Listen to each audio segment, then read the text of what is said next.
So I'm back at our 5-bed HMO conversion. Work has literally just started, so they've started to strip the wallpaper, and they started to drill a few holes to get some additional piping for a new boiler, which was originally on the top floor, is now down, going to be on the ground floor, and various bits of piping for what will be en suites.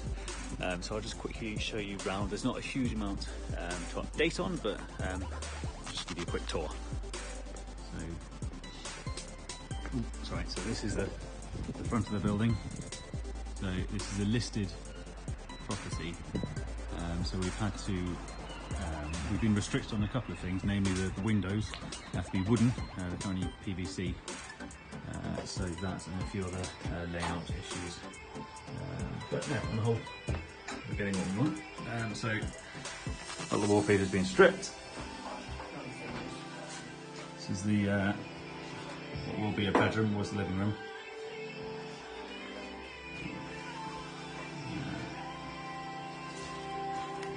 This is going to be the living room. We're stealing some of the space in this one to give to the room at the front. So that's going to be the ensuite for that bedroom.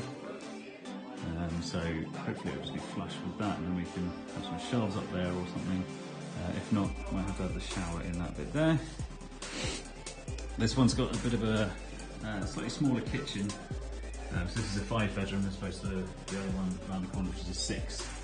So yeah, fairly small kitchen. What we're going to try and do is bring this doorway, well, change it from a doorway to just an entranceway. So shift that along so it's a bit more open.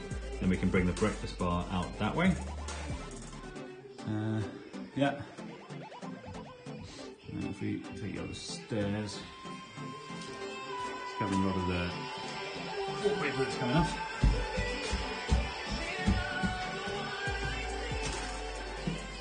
This is the next bedroom. Now all the carpets come out, and this will all be coming out with an ensuite along there.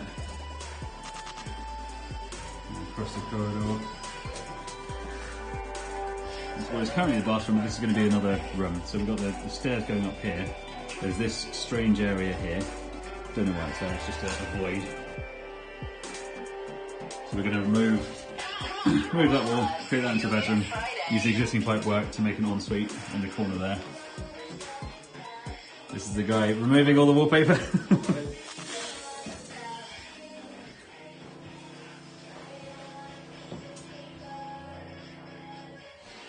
So yeah, this is mostly going to be changed anyway.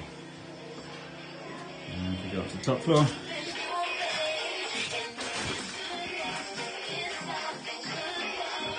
So this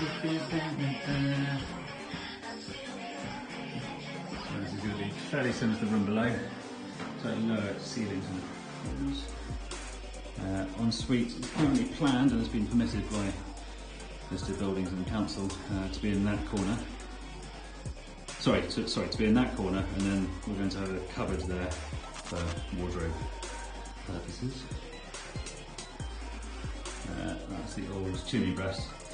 It'd be nice to be able to get rid of that, but you have to think about everything below. So you've got the chimney stack above there, which goes outside. So if you want to remove all this, you'd have to remove the chimney stack outside, patch up so re-tile the roof, patch it all up, and then you can go and remove this and the ones below. But it's just not worth it. The cost of doing that is about 10 grand, and for the additional space, it's not really worth it. So it goes through into the final bedroom. Boiler, for some reason, was originally there. We're going to get rid of that. It's going to be down in the ground floor. So there's going to be a boiler with a big storage tank to serve the 5 ensuites in this place. So in this room, the ensuite is going to be in this corner, and then this bit here we're going to have as a wardrobe. Normally we try and get the ensuites, if there are 2 on one floor, as close to each other as possible so they can share services. Because this one's listed, it's a grade 2 listed building, we're slightly restricted on what we can do, added to which the layout makes it, in terms of dropping below and going to the back of the building with the solar pipes, it makes more sense to have it here. So yeah, that is that. Not too much change as the work's only just started, but I will come back with another update soon and show you the massive transformations. But yeah, if you want to have a chat about our projects, if you want to understand what we do and how we do it, go onto the website www.propertunities.co. There's nothing after that, just .co, propertunities.co, or follow us on Facebook, follow our YouTube channel, and I will see you soon.